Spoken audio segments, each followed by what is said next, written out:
सुप्रभात प्रिय विद्यार्थियों। आज हम कक्षा 7वीं में हिंदी व्याकरण में पाठ 8 संज्ञा करेंगे। तो हम सबसे पहले पढ़ेंगे कि संज्ञा किसे कहते हैं। किसी व्यक्ति, प्राणी, वस्तु, स्थान, जाति या भाव के नाम को संज्ञा कहते हैं, जैसे शैलेंद्र, शेर, शरीफा, शिमला, मनुष्य, प्रेम, साहस आदि।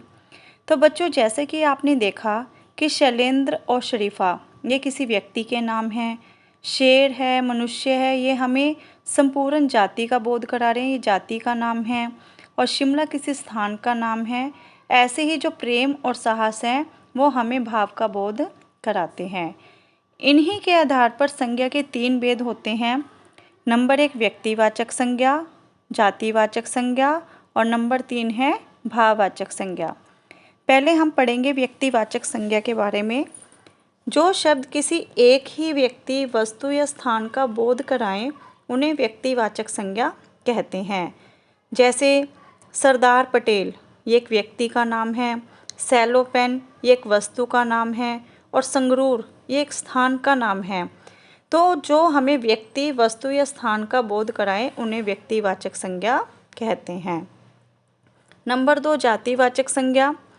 जो शब्द किसी व्यक्ति, वस्तु या स्थान की संपूर्ण जाति का बोध कराएं उन्हें जातिवाचक संज्ञा कहते हैं।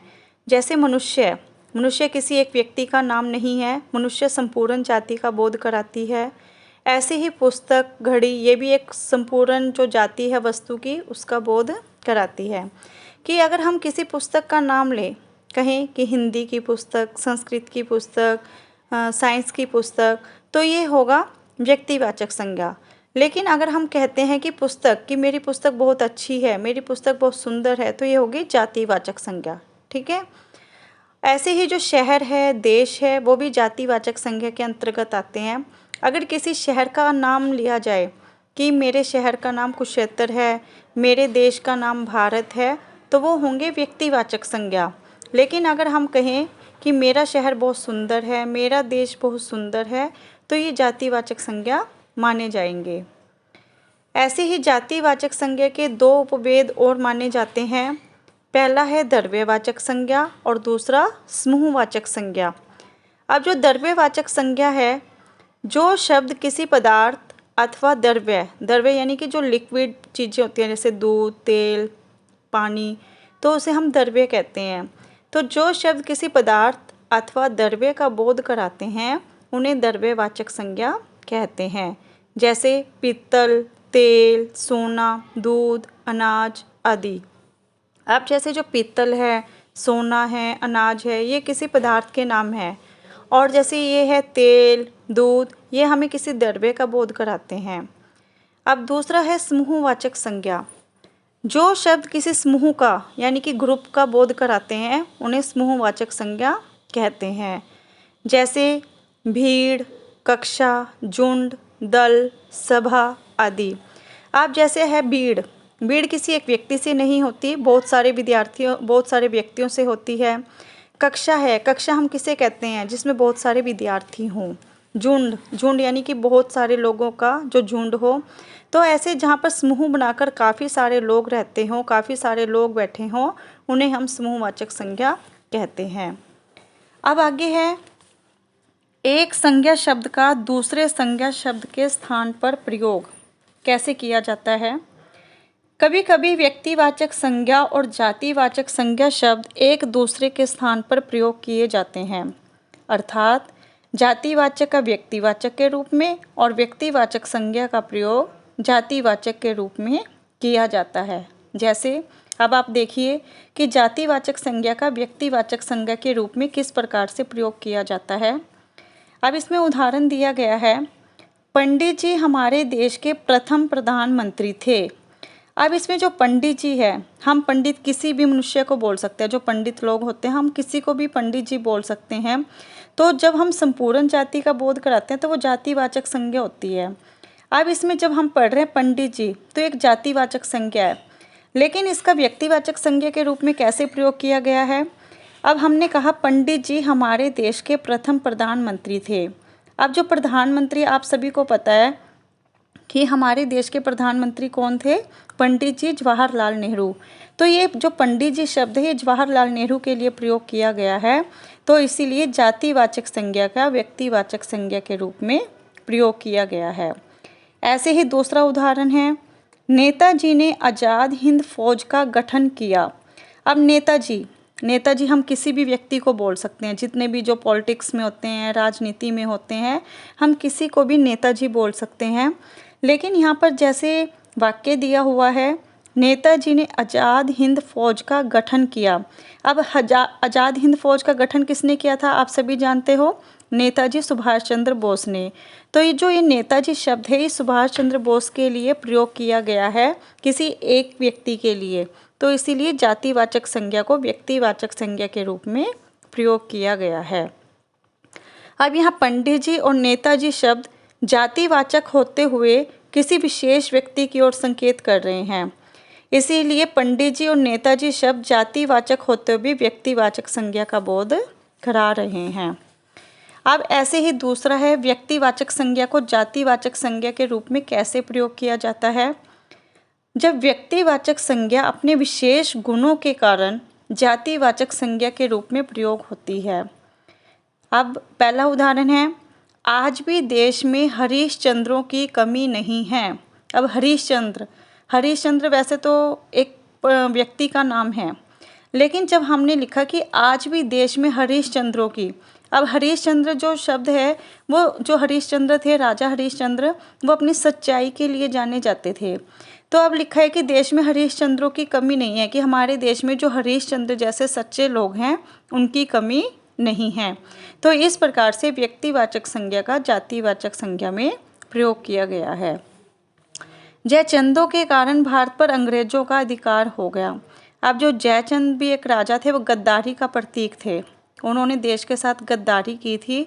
तो अब जयचंद जो है वैसे तो किसी व्यक्ति का नाम है, व्यक्तिवाचक संज्ञा है, लेकिन जब हमने इसको एक गद्दारी के रूप में, यानी कि जयचंद जैसे जो गद्दार लोग हैं उस रूप में प्रयोग किया, तो ये बन गई जातिवाचक संज्ञा।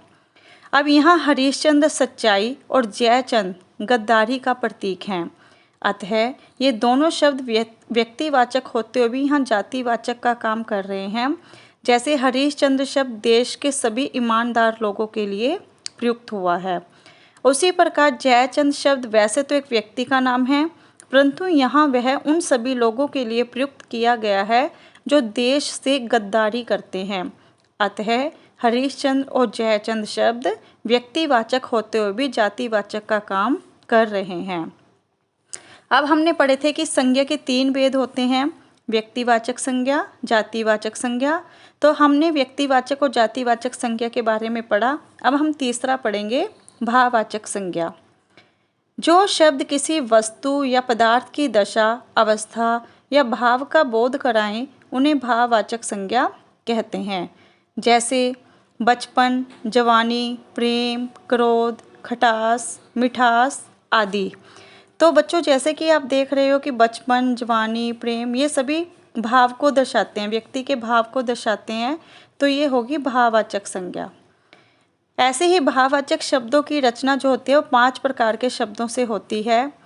पहला है जातिवाचक संज्ञा से, दूसरा सर्वनाम से, और तीसरा है विशेषण से, और चौथा है क्रिया से, पांचवा अव्यय से।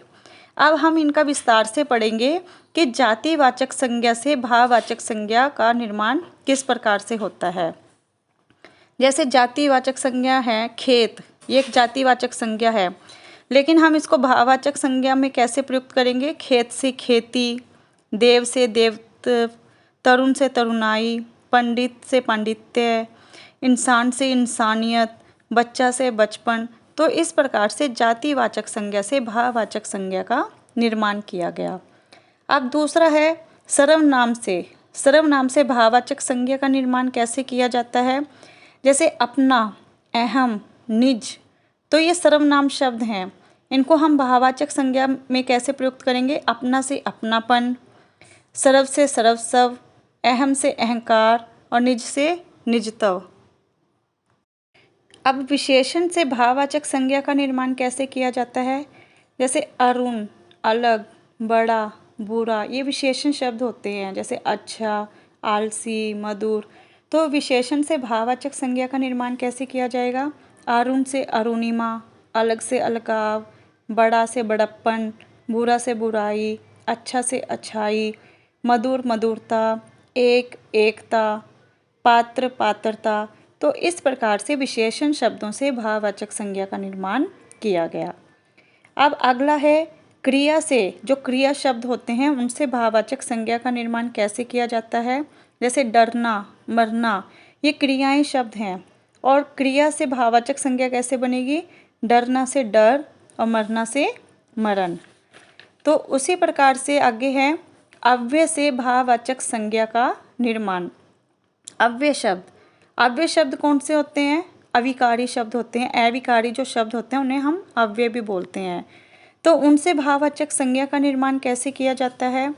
जैसे जल्दी, जल्दी से बनेगा जल्दबाजी, दिक, धिक्कार, नज़दीक, नज़दीकी, शाबाश, शाबाशी, वाह, वाहवाही, शीघ्र, शीघ्रता।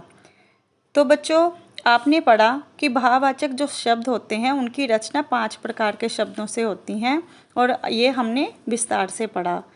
तो बच्चों, अब हमने जो संज्ञा का जो पूरा पाठ है वो विस्तार से पढ़ा कि संज्ञा किसे कहते हैं, संज्ञा के कितने भेद होते हैं और किस प्रकार से जातिवाचक या व्यक्तिवाचक संज्ञा को एक दूसरे में प्रयोग किया जाता है और भाववाचक संज्ञा कितने प्रकार के शब्दों से बनती है।